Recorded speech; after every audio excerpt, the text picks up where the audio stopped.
Dealing with raw drivers in neutral is an important aspect of Street Fighter 6, but doing so is not as easy as X beats Y. It depends on the opponent's drive rush, the range at which the drive rush is used, your resources, their resources, and your character's tools.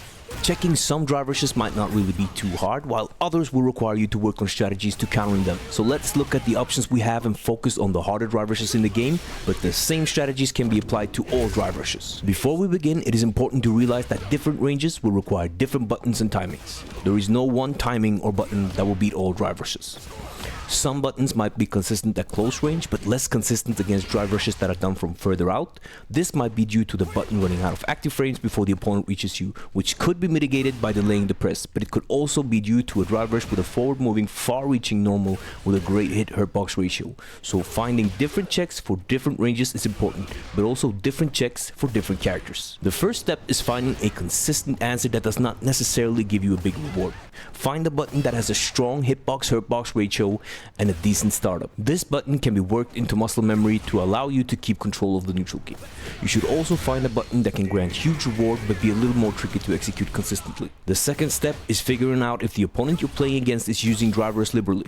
Since your bigger reward punishment of drivers is generally harder to execute, you should only put effort into using it if the opponent is using the drivers often as a main part of their game plan, or if you've figured out specific scenarios where they are likely to go for the drivers. Spending energy and focus on a big drivers check when the drivers might not be used for a long time will allow the opponent to more easily place buttons, start offense in other ways, and generally feel confident in their gameplay. There is no need to put focus on checking a drivers that will only be used every so often, as you are then losing to the drivers without it being used. The third step is accepting that you're better off blocking some characters' drive rushes. Quite a few of the really strong drive rushes are a combination of the driver speed itself and the button used with the drive rush. However, these buttons are not necessarily always plus. If the opponent likes using these moves to ignore your checks, it is good to accept that you cannot check them, but instead you can try to find a way to make the block drive rush a favorable position for you.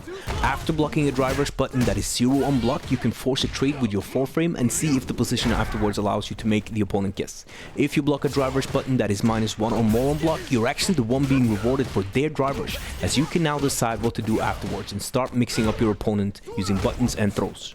The fourth step is adding your parry in the mix when checking drive rushes. The risk is relatively low, as the only punish is a drive rush into a throw or a command throw, and the opponent will have to leave themselves vulnerable when going for these punishes. As throws stop the drive rush momentum, you actually have to run further before using the throw than you would have to when using a button. Using the parry will likely make the opponent think about ways to punish you for using it, and as long as it's used sparingly, it can really help make the opponent uncertain at how to approach with a drive rush.